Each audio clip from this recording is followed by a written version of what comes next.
Atos dos Apóstolos. Capítulo 48. Paulo perante Nero. Quando Paulo foi intimado a comparecer diante do imperador Nero para ser julgado, sentia a perspectiva de sua morte próxima e certa. A séria natureza do crime de que era acusado e a animosidade que prevalecia contra os cristãos, ofereciam pouco terreno para a esperança de um desfecho favorável. Havia entre os gregos e os romanos o costume de permitir a um acusado o privilégio de contratar um advogado para pleitear em seu benefício perante as cortes de justiça. Por força de argumentos, por apaixonada eloquência, ou por apelos, rogos e lágrimas, tais advogados logravam muitas vezes assegurar a decisão em favor do prisioneiro, ou, falhando isto, conseguiam abrandar a severidade da sentença. Mas quando Paulo foi chamado perante Nero, ninguém se aventurou a funcionar como seu conselheiro ou advogado, nenhum amigo lhe esteve ao lado, nem mesmo para preservar um relatório das acusações apresentadas contra ele, ou dos argumentos que usou em sua própria defesa. Não houve entre os cristãos de Roma quem viesse à frente para estar a seu lado nesta hora de prova. O único relato certo desta ocasião é dado pelo próprio Paulo, em sua segunda carta a Timóteo. Ninguém me assistiu na minha primeira defesa, escreveu ele, antes todos me desampararam. Que isto lhes não seja imputado. Mas o Senhor assistiu-me e fortaleceu-me, para que por mim fosse cumprida a pregação, e todos os gentios a ouvissem, e fiquei livre da boca do leão. 2 Timóteo 4, versos 16 e 17. Paulo perante Nero. Como se salienta o contraste. O soberbo rei, diante de quem o homem de Deus devia responder por sua fé, tinha alcançado o mais alto poder terreno, autoridade e riqueza, bem como as mais baixas profundezas da iniquidade e do crime. Em poder e grandeza ele não tinha rival. Ninguém havia que pusesse em dúvida sua autoridade nem que lhe resistisse à vontade. Reis depunham as coroas a seus pés. Exércitos poderosos marchavam ao seu mando, e as insígnias de seus navios significavam vitórias. Sua estátua foi erguida nas salas dos tribunais, e os decretos dos senadores e as decisões dos juízes eram apenas o eco de sua vontade. Milhões se curvavam em obediência às suas ordens. O nome de Nero fazia o mundo tremer. Cair em seu desagrado era perder a propriedade, a liberdade, a vida, e a sua carregada fisionomia era para temer mais que a pestilência. Sem dinheiro, sem amigos, sem conselho, o idoso prisioneiro estava perante Nero, apresentando a fisionomia do imperador o relato vergonhoso das paixões que no interior combatiam, e exprimindo o semblante do acusado um coração em paz com Deus. A vida de Paulo tinha sido de pobreza, abnegação, sofrimento. Não obstante a persistente difamação, opróbrios, maus tratos com que seus inimigos tinham procurado intimidá-lo, destemidamente mantivera no alto o estandarte da cruz. Como seu mestre, tinha sido um errante sem lar, e como ele viverá para abençoar a humanidade. Como poderia Nero, tirano caprichoso, licencioso e apaixonado, compreender ou apreciar o caráter e os intuitos deste Filho de Deus? O vasto recinto foi invadido por uma multidão ávida e inquieta, que se comprimia e acotovelava para ver e ouvir tudo o que ocorresse. Os grandes e pequenos ali estavam, os ricos e os pobres, os doutos e os ignorantes, os orgulhosos e os humildes, todos igualmente destituídos do verdadeiro conhecimento do caminho da vida e da salvação. Os judeus apresentam contra Paulo as velhas acusações de sedição e heresias, e tanto judeus como romanos o denunciaram como tendo instigado o incêndio da cidade. Enquanto insistiam nessas acusações contra ele, Paulo conservava uma inquebrantável serenidade. O povo e os juízes olhavam para ele com surpresa. Tinham presenciado muitos julgamentos, e olhado para muitos criminosos, mas nunca tinham visto um homem apresentar um aspecto de tão santa calma como apresentava o prisioneiro perante eles. Os olhos perspicazes dos juízes, acostumados a ler o rosto dos prisioneiros, pesquisavam em vão a fisionomia de Paulo a fim de descobrirem alguma evidência de crime.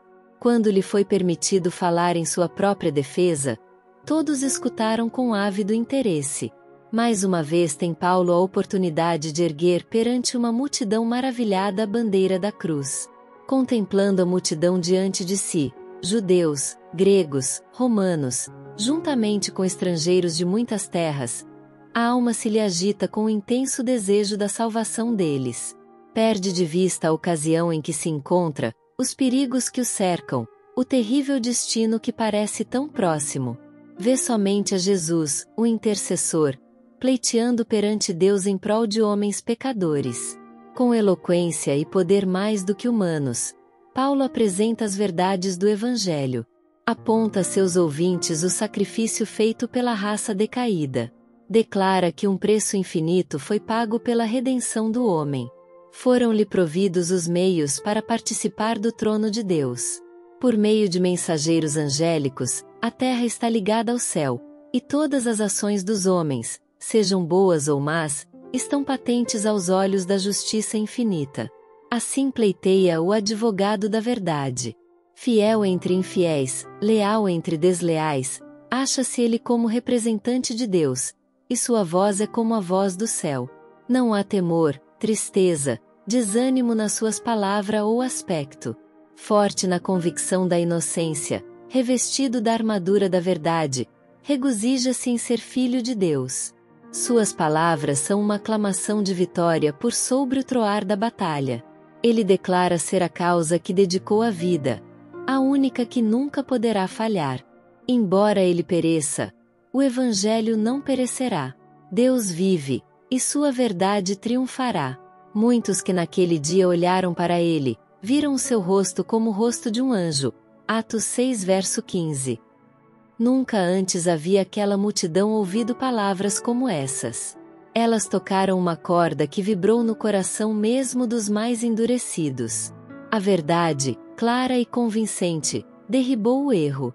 A luz brilhou na mente de muitos que mais tarde seguiram alegremente seus raios. As verdades expostas nesse dia estavam destinadas a sacudir as nações, e a perdurar através de todos os tempos, influenciando o coração dos homens quando os lábios que as haviam proferido estariam silenciosos na sepultura de um mártir. Nunca dantes ouvira Nero a verdade como a ouviu nessa ocasião. Nunca dantes os enormes crimes de sua vida tinham-lhe sido dessa maneira revelados.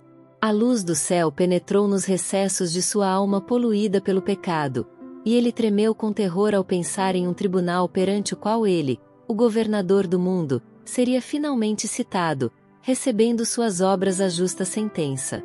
Temeu o Deus do apóstolo, e não ousou passar sentença contra Paulo, contra quem nenhuma acusação pudera ser sustentada.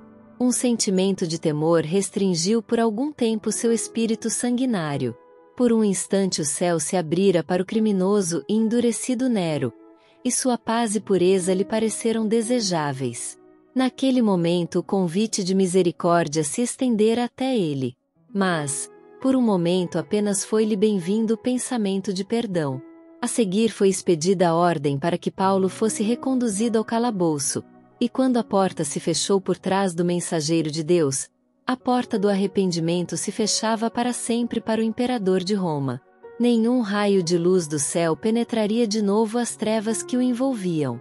Logo deveria ele sofrer os juízos retributivos de Deus. Não muito tempo depois disto, Nero deu início à sua ignominiosa expedição à Grécia, onde se desonrou a si e ao seu reino em desprezíveis e vis frivolidades. Retornando a Roma com grande pompa, cercou-se de seus cortesãos e se entregou a cenas de revoltante devassidão. Em meio desta orgia, ouviu-se nas ruas uma voz de tumulto. Um mensageiro despachado para se informar da causa, voltou com novas de empalidecer, dizendo que Galba, à frente de um exército, estava marchando rapidamente sobre Roma, e que a insurreição havia já irrompido na cidade, estando as ruas cheias de uma multidão enraivecida, que, ameaçando de morte o imperador e todos os que o cercavam, se estava rapidamente aproximando do palácio. Nesse tempo de perigo, Nero não teve, como fiel Paulo, um Deus poderoso e compassivo em quem confiar. Temendo o sofrimento e possíveis torturas que poderia ser levado a enfrentar as mãos da turba, o miserável tirano pensou em pôr fim à vida pelas próprias mãos, mas no momento crítico faltou-lhe a coragem. Completamente pusilânime, fugiu ignominiosamente da cidade, buscando refúgio numa residência de província, a poucos quilômetros de distância, porém, de nada valeu. Seu esconderijo foi logo descoberto, e enquanto os perseguidores se aproximavam a cavalo, ele chamou um escravo para ajudá-lo, e infligiu a si mesmo um golpe mortal. Assim pereceu o tirano Nero, na curta idade de 32 anos.